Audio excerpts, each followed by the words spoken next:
Is there anything better than an ooey gooey chocolate chip cookie? Welcome back to Baking Daydreams with Tiff. Today we're whipping up an all-time favorite from the Mad Hungry Cookbook, oatmeal chocolate chip cookies. These cookies are the perfect blend of toasted buttery oats and pulls of molten chocolate. I know everyone has a preference, so today I'm showing you how to make these cookies two ways. One featuring classic, mellow, semi-sweet chips, and another with bold, intensely rich dark chocolate. Whether you love them sweet or sophisticated, I've got you covered. Let's start baking. Here are the 6 steps that we will walk through today to bake these delicious oatmeal chocolate chip cookies. The first thing we're going to do is grab a small to medium-sized bowl. We will mix the dry ingredients in there. We will grab the all-purpose flour and put 3/4 cups into the bowl. Since this is my first video, you're probably wondering what makes me qualified to bake with you. To be honest, I am not qualified at all. I don't have a culinary degree, I don't work for a restaurant. If anything, I can set water on fire when I cook. Has that happened before? Maybe. Okay, it has. But I'm just someone who is learning how to bake through different cookbooks and recipes and wanted to share my experience and learnings with all of you. There may be some mess ups along the way, but it will be a journey we get to all take together.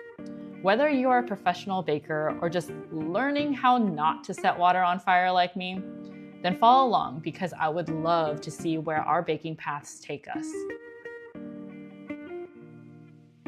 Next, we will grab the baking soda and add 1/2 teaspoon into the bowl. Lastly, we will add 3/4 teaspoon of salt.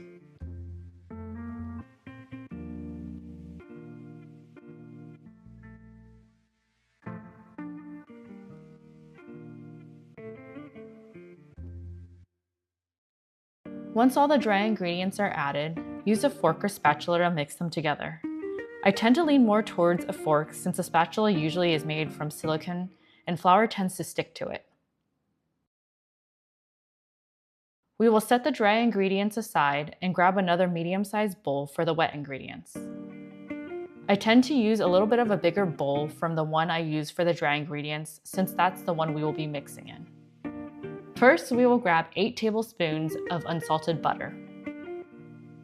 I put the butter block in the microwave for 30 seconds and then let it cool down before using it.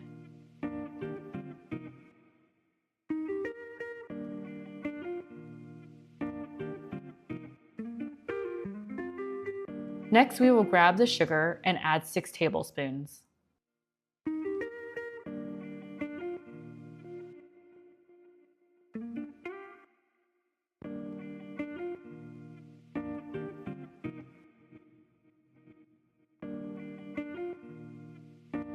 After that, we will add in 6 tablespoons of light brown sugar. Is it just me, or does anyone think that light brown sugar looks like sand, or act like sand? Maybe that's just me, but it just reminds me of sand.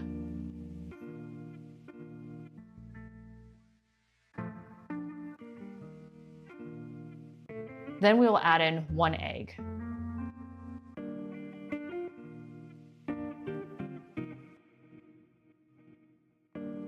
It seems like I can't crack this egg, but that's okay.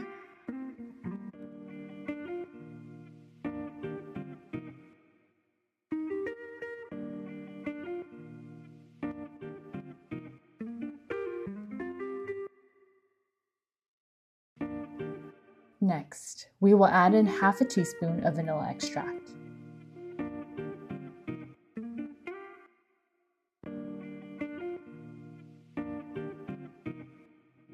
Lastly, add in 1/4 teaspoon of water. That tiny splash of water keeps the oats from drying out the dough.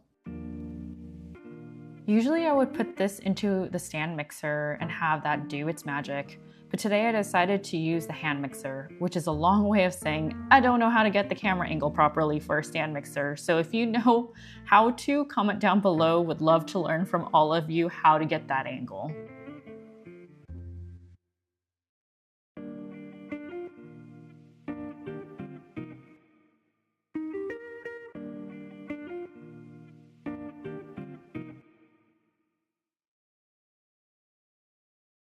You may be wondering what that little orange ring was that I put under the bowl. It's actually the rubber ring from my weck jars. Those are the jars you've been seeing throughout this video. I put that ring down so that my bowl doesn't go flying around while I don't have my hand on it while the mixer is going. As we mix the dry ingredients into the wet, I usually try to add them in halves or thirds so that it mixes better. I also have my mixer on low, meaning the lowest speed. Because for anyone who has ever baked, you probably know when flour goes into a bowl with a high-speed mixer, the flour ends up everywhere except for inside the bowl. Have I done that before? Absolutely. But the little messes is what makes baking so fun.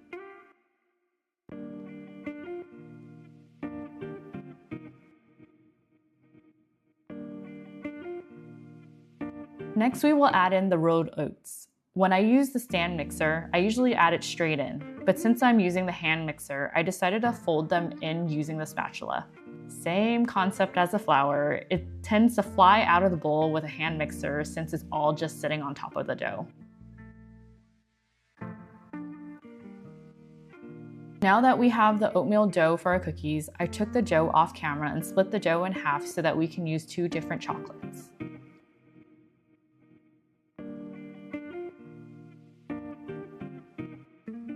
One chocolate is what the recipe calls for, which is 6 ounces of semi-sweet chocolate.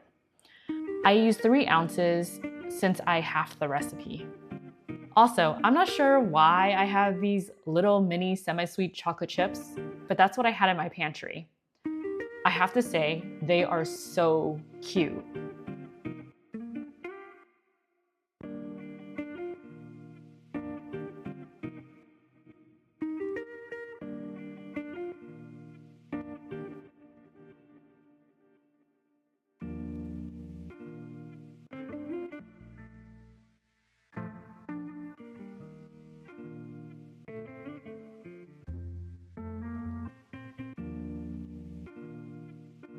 Other chocolate, which is my preferred, is 70% dark chocolate.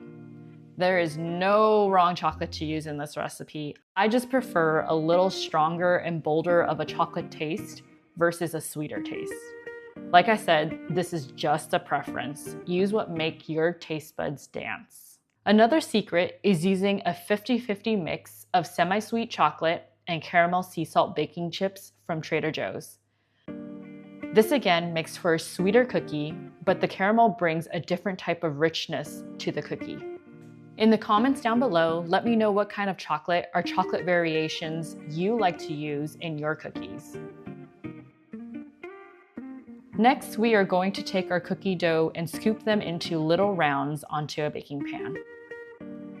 I like to line my baking pan with parchment paper, but you can also use butter.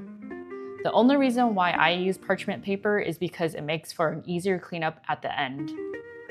I tend to use a cookie scooper, but you can also use a measuring spoon, regular spoon, or your hands. I've done them all at one point and they all work.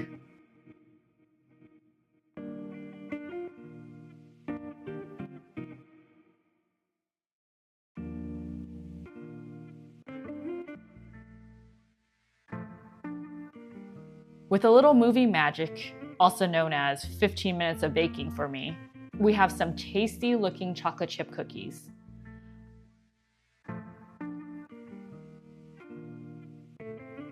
Here are the semi-sweet chocolate chip cookies. You'll notice as I break this cookie in half that the chocolate doesn't have a gooey melted look to it. I just learned this, but semi-sweet chocolate tends to have a stabilizer in it and less cocoa butter.